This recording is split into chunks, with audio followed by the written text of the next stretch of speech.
Hello everyone, welcome back. Let's move on to our next question. The question states that the surface of a metal is illuminated alternately with the photons of energies 4 electron volt and 2.5 electron volt respectively.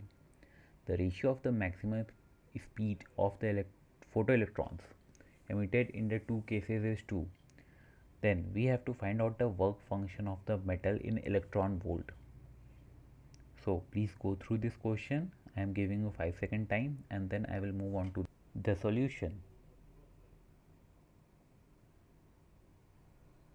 Now let's check the solution. It is given the ratio of the maximum speed of the photoelectron emitted in the two cases is 2.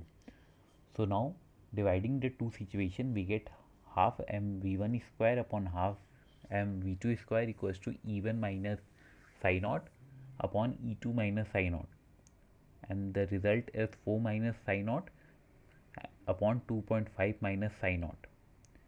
So now moving the values 1 by 2 and m right hand side, we get v1 upon v2 square equals to 4 minus psi naught upon 2.5 minus psi naught. Now it is given in the question that the ratio of the maximum speed of the photoelectron is 2.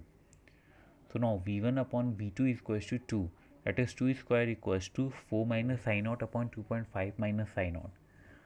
Now cross multiplying it and obtaining the value of psi naught, we get psi naught as 2 electron volt. Hence the work function of the metal is 2 electron volt.